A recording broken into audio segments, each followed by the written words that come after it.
A powerful storm system to bring severe weather, snowfall, and tornado outbreak potential next week. Welcome in, everybody. Great to see you on this Friday. Boy, oh boy, do we have a lot to talk about in this one as we continue to track this new storm system. I think is really going to peak around next Tuesday and Wednesday. In fact, new areas of high alert issued. We've got new model data to go over, and we're going to do all of that in today's video. Now, if you haven't already, go ahead, hit the like button, subscribe, and hit the bell for the latest notifications. That's a great way to stay up to date. Also, consider sharing the video with a family member or loved one that you may know in this area that could be affected that we talk about in today's video. I want to go ahead and give them as much of a lead time on this one as possible. And if it trends down, then obviously, we can let them know that too. But better to be safe than sorry this time of year as we start getting into the prime of severe weather season over the next month or two. And today, the last day of February, again, starting to kind of put winter in the rearview mirror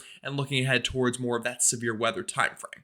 I also want to say thank you to our channel members. Appreciate you folks and all you do for us. Without you, this channel would not be possible, especially during this time of the year when things are a little less wintry, which is normally kind of the bread and butter of my channel. But we're going to hit severe weather hard. We're going to hit hurricane season hard. We're going to give you all the information year-round here on GM Weather. All right, folks, let's go ahead and dive into the model data and give you the latest. Now, next to me, that's the latest European model running here. You can kind of see that storm system getting going right around Tuesday. Kind of blows up into the evening of Tuesday and then through Monday works eastbound, bringing heavy rain, strong winds, and yes, even some snow on the northern side of this thing. A very dynamic storm system, classic March mid-latitude cyclone here as you get the warm Gulf to kind of start to clash with the cooler Canadian air. Yeah, that's what's really going to help to spin this thing up and get that active weather going by next week. Now, let's go ahead and take a look here at our current conditions. Obviously, what's coming is important, but what's happening now is also very important for you folks. So you can kind of see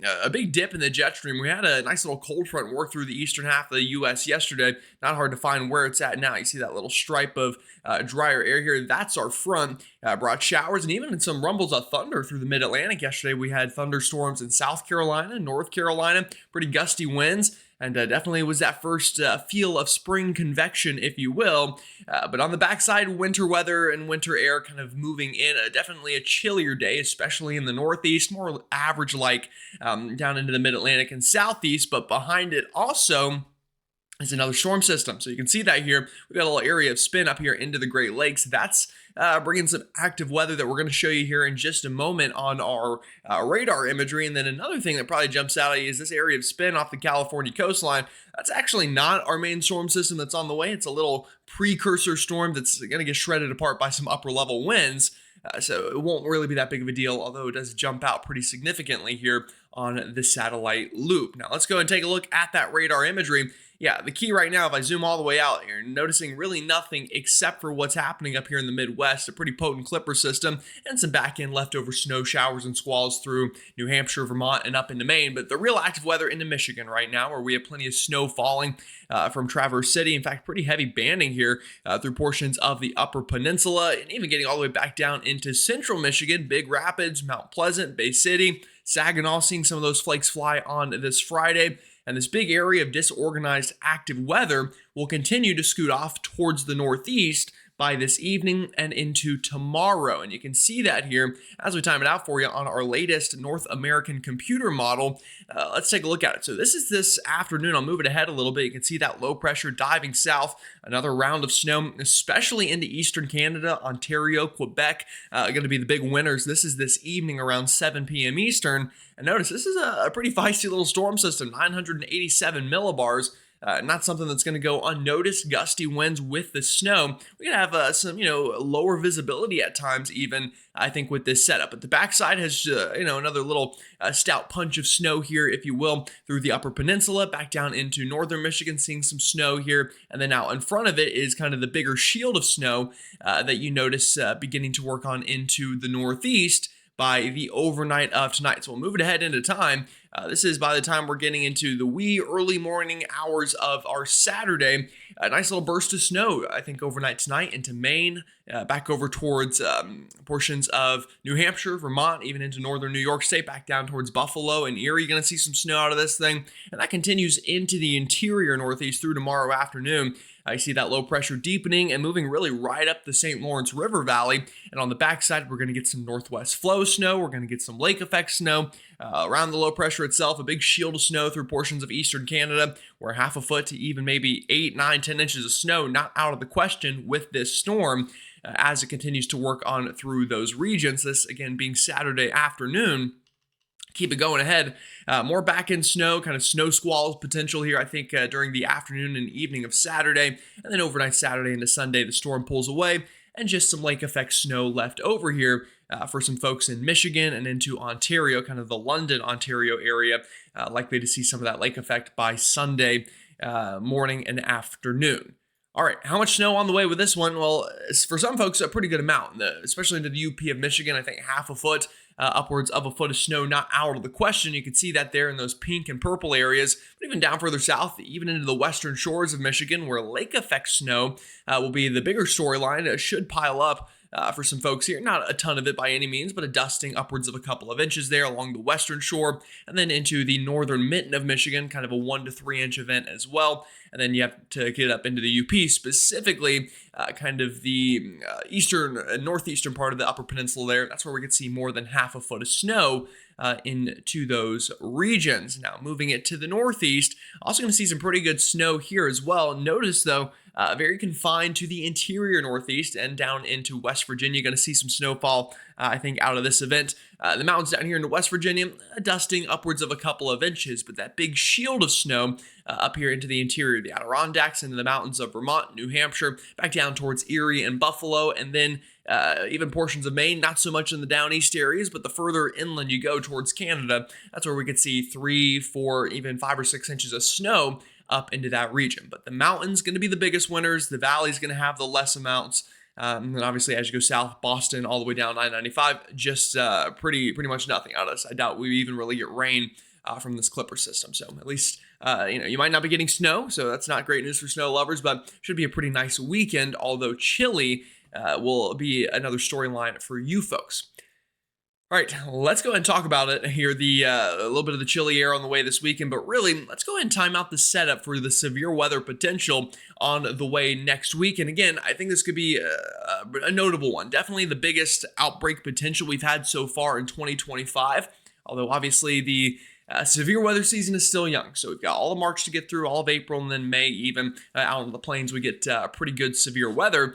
So let's go ahead and talk about it. Let's time it out. This is Saturday afternoon, so 24 hours from now, not far away at all. We've got this big dip in the jet stream over the east. So like I said, this is a pocket of cold air. It's going to be a pretty chilly weekend, especially compared to what we had earlier this week. We were at 70-something yesterday in Charlotte. By this weekend, back down into the low 60s, upper 50s. And it's going to be an even more dramatic drop the further north you go into the northeast. It's going to be definitely a chilly one with below average temperatures. But that's not the big storyline. The big storyline is what's to come later on this weekend and into early next week. So we'll pause it right here. This is overnight Saturday, or at least Saturday evening. Obviously still cold in the east. Here's that little piece of energy off the coast of California. Currently, notice it gets shredded apart. It's kind of trapped in this ridge, and we get some upper level winds that work in a not so favorable way for that one to develop. But behind it, the opposite. Upper level winds very supportive of this big trough that is working through the west coast. And by the time we get right here, this is Tuesday afternoon, just a very stout bowling ball kind of shaped trough here. A lot of curvature, vorticity, a lot of divergence, basically fancy words for the atmosphere. It wants to rise, which means we're going to get low pressure to develop somewhere over the plains right in here, probably by Tuesday afternoon. And that low pressure, that's what's going to help to fire off this severe weather potential from Tuesday into Wednesday. And it's not just the low pressure, folks. Out ahead of it, we've got a bit of a ridge in place. That tells me we've got warm, humid air surging northward out of the Gulf and out of the equatorial regions. That combined with this cold air coming down with this trough, it's the classic kind of elementary school textbook setup for severe weather. You've got the cold air, you've got the warm air, you've got the dry air, you've got it all working in tandem here, unfortunately, to likely produce severe weather in all modes or all hazards, meaning tornadoes, strong winds, and hail could be possibilities with this setup. Now, there are still some question marks to go that we need to break down. We'll talk about that here. The biggest being instability. How much instability are we going to have? Are we going to have big CAPE values, as you often hear? Or is this going to be more of a classic early March? It's a little too cold for a major outbreak kind of event. And that's kind of what we'll try to figure out. I'll show you this vorticity map really quickly. I don't really need to show it, but it's another way of showing the last map.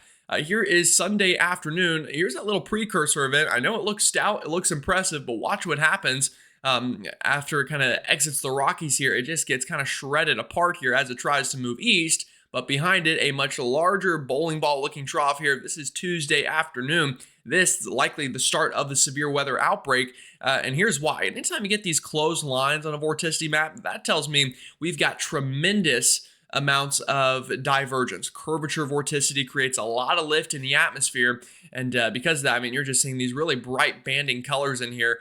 Yeah, it's going to be rocking and rolling, I think, here Tuesday night, especially out in front of it. This is where you get the most lift, right in front of this curvature in the atmosphere. I mean, think about it. You've got wind that's going this way around. I'm sorry to smack my microphone, going around the low pressure system, but then on the other side, it's still going the other way. So what that's creating is a huge area in the center of a void of air, and that's got to be filled from somewhere. And that comes from the surface, and you just get a tremendous amount of rising motion, and that is the trigger for the severe weather. So we're going to have the trigger. Then the question becomes, do we have anything to sustain it? Do we have instability? Do we have wind shear? We have all these other components. And that's what we'll talk about here next up. I will show you this, though. Storm continues here into Wednesday afternoon, another severe weather potential day. I think this time for the mid-Atlantic, potentially as far south as Georgia, and as far north as maybe even Philadelphia, Jersey, could see some severe weather. But I think rumbles with thunder and strong winds are likely going to at least extend all the way up into New York City and into portions of southern New England by Wednesday afternoon and during the evening. And potentially even into the overnight. So let's time it out for you day by day and look at the ingredients. This is Tuesday afternoon. These are our upper level winds. And the first thing that jumps out to me on this map is a strong jet streak. If you don't know what a jet streak is, I'll kind of draw a line through it. Or let me circle it. So it's this area of very strong winds kind of embedded in the jet stream here. And what you can do with jet streaks is you can break them down into 4 quadrants. Okay, we've got our entrance regions there on the bottom where the wind is entering, and there are exit regions there on the left. Or excuse me, on the top where where the air is exiting. So let's kind of break it down and circle some things for you. So the areas of green I'm about to circle, that's where we have enhanced lift along this jet streak. So that's where there's even more lift to get severe weather going. All right, that's the first map we look at. So the green areas, that's areas of enhanced severe weather potential. So now let me go ahead and kind of erase some of the other nonsense, and we'll keep the green on the map. Remember those green circles? That's more favorable for severe weather. That's ingredients. That's the first map. The next thing we're going to look at, CAPE. This is the biggest question mark with the storm setup. Do we have a lot of instability, or are we kind of lacking instability? And I think it's really going to depend on where you're at. Now, again, this is for Tuesday. A couple areas that I'll highlight where we have increased instability. We'll do this one in kind of a pink color, kind of right down into here. Then we've got a little band of some increased instability here. What do you already notice? You already notice some of our ingredients are overlapping. All right, so that's the first thing to look at. Now let's look at bulk shear. This is where we have a lot of wind shear in the environment that can help produce severe weather and even sometimes tornadoes. Although, again, tornadoes also like storm relative helicity and other ingredients. But let's go ahead and circle this area of increased wind shear in yellow. So I'll go ahead and circle that for you right into here. All right, so you put all those together, and what do we get? Let's go back to this map right here. Actually, you know what? Let's skip it ahead a little bit. I should have done this ahead of time and go right here to Tuesday afternoon. Here's the European model on when and where we have convection. All right. So what do you notice? Well, we've got some overlapping ingredients, and we've got storms in some of those areas with overlapping ingredients. And in fact, you know what I'm going to do on the fly here is switch this over to the GFS model, because we were using the GFS to look at the ingredients. So we should probably use that one to overlap it right into this time frame. I think is where we were doing it. No, that's one more day ahead. There we go. Okay. So obviously the first thing you notice is you have some overlapping of those ingredients. A couple places kind of here on the northern side of the severe weather threat, you can see some of these colors overlapping up into Missouri, Kansas, and then on the southern side into Arkansas, Louisiana, Mississippi. So I think this could be a bit of a bimodal setup on Monday, or Tuesday rather. Sorry, it's been a long week, by the way. So if I mess up days or I just say something that makes no sense, correct me in the comments. Feel free to do so. But two areas of increased ingredients overlapping is what I'm noticing in the model. So I think we could have a classic kind of Dixie Alley setup come Tuesday, and then also maybe more of a northern kind of triple point setup, as we call it, at the same time. So it could be two areas of severe weather and two types of modes. Maybe the northern point has more of a tornado threat. Maybe the southern point has more of a straight line wind threat. Those are the things we're going to have to figure out here, but definitely an overlapping of severe weather ingredients. All right, let's go ahead into time here, and we'll do it all again for Wednesday. So that's Tuesday. Those are the same thing we just did. Do we have any jet streaks to mention? Well, yeah, a little bit of one right here. Not a super strong one, but definitely a jet streak nonetheless. So we'll go ahead and do the same thing. We'll use the green color and kind of circle where we would get enhanced lift along this area of the jet streak. All right, awesome. And then I will go ahead and once again erase the black lines just to kind of clean up the map a little bit. All right, so that's Wednesday afternoon, same model GFS. That's where we have some enhanced lift from jet streaks. What about instability? Well, yeah, we have a little bit, not a lot. I forget what color we use. I think we use this purple color, so we'll do that again. Not a lot of instability, but definitely areas of some instability. I will circle here into areas here with some of the pink colors. So watching that there, that would be for Wednesday afternoon. And then what about bulk shear? Do we have a lot of wind shear to work with? And again, plenty of it, not anything off the charts by any means, but definitely some areas of some enhanced wind shear I will circle below. And then we'll do the same thing. Let's move the map ahead to where we were. This was Wednesday 18Z. And you notice less so by the time I think we get to Wednesday in terms of ingredients. The ingredients were not as strong and maybe slightly less overlapping, but some areas definitely that do overlap into the Carolinas, up into Virginia. I think those are going to be the areas to watch on Wednesday for severe weather.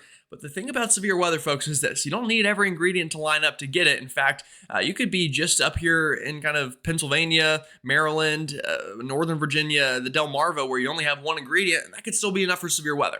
Also, the instability part that I said we're still kind of figuring out here is something that generally uptrends in the models at the last minute. So we'll see if that maintains or if it gets a little weaker. Still things to figure out, though, is the point to take home. The other thing to take home, though, is that this storm definitely is going to be bringing in plenty of ingredients for active severe weather. So we kind of put all that together here, and what do we get? Well, we get this from the Storm Prediction Center. This is the latest. Still running a level 3 out of 5 threat for Tuesday of this coming week. And by the way, that's the highest level that they can issue at this range. They can't issue a higher level. They issued it yesterday, and they still can't issue a higher level than this until we get to not even tomorrow, but Sundays, whenever they can finally issue a higher level if they feel necessary. So this is as high as it gets. And you can see the areas mentioned most are Memphis, Jonesboro, Jackson, back down to Monroe and Shreveport. Again, when we looked at the map, that overlapped pretty well with what we came up with looking at the data and that southern range. Now, another area I would watch that's not in it right now, but I can almost guarantee it by the time we get closer up here, Topeka, Kansas City, that area could also get in on the action in some future outlooks. But for now, they've kind of just got a broad area to watch here. And then areas in the yellow as well. Nashville, Evansville, Springfield, Fort Smith, Tyler, even Dallas, back down towards Beaumont, Baton Rouge, Hattiesburg, Birmingham, plenty of other cities in the cone, if you will. It's kind of the severe weather version of a hurricane cone, isn't it? By the time we get to next Tuesday. Now, moving to eastbound, the Mid-Atlantic on tap for active weather by the time we get to Wednesday. All of South Carolina, North Carolina, outside of the mountains, I think, down towards Georgia, even as far south as Tallahassee, and up as far north as nearly Philadelphia. So like I said, areas up north here, you're going to have more wind shear. than instability. So up here, you're going to have a lot of one ingredient into kind of northern Virginia, the circled area. I think you're going to have more wind shear than the instability factor. And then down south, where you're going to be into southern Georgia and the northern Florida panhandle, you're probably going to have more instability, but less wind shear. So, there's areas in this that we've still got question marks, but I think kind of that Goldilocks zone in between is going to be kind of this circled area of the Carolinas and southeastern Virginia, places like Raleigh, Fayetteville, Florence, the PD, out into the eastern portions of North Carolina and southeastern Virginia. Another question on this is, does the storm speed up or slow down? Obviously, I'm sure all of you know this, when the storms come through during the afternoon, they're usually a little bit stronger than when they come through during the overnight. So if this storm lines it up perfectly, that it moves through, let's say, Charlotte at 4 p.m., then Charlotte will probably get the bullseye of it. If it moves through Kitty Hawk at 4 p.m., Kitty Hawk will get the worst of it. If it moves through Charleston at 4 p.m., they'll get the worst of it. You get the point. So that's another thing that we need to figure out here, and that will definitely continue to change in the models.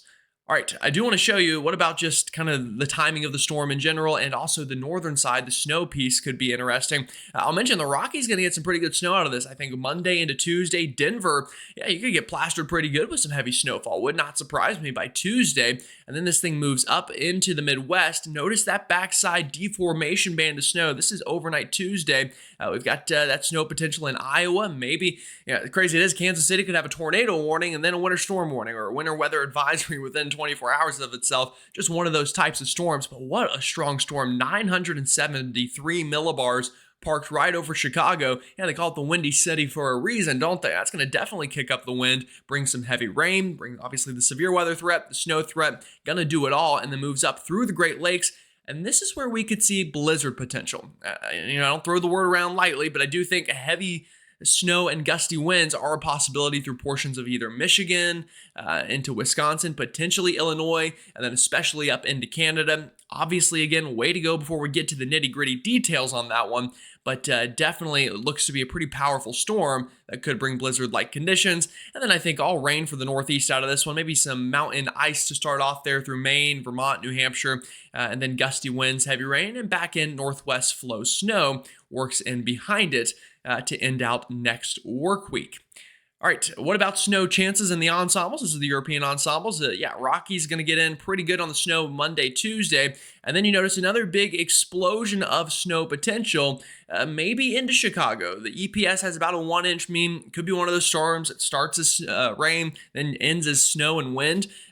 Same thing potentially for Michigan and Wisconsin. But someone in here, I think, is going to get plastered pretty good with some snowfall and some wind, meaning potential blizzard-like conditions, especially up there into eastern Canada. Would not surprise me whatsoever. That works on through. And then notice some of that northwest flow snow behind it there into the Alps from the Smokies all the way north into West Virginia and into the Northeast. And then I'll throw a bone for my snow lovers. Yeah, check this out. About 10 days from now, a little signal in the Northeast. Does that come to be anything? Well, your guess is as good as mine at this range, but there's a chance. The meme goes, so you're telling me there's a chance? Yeah, there is maybe about 10 days from now for some winter weather to return to the forecast.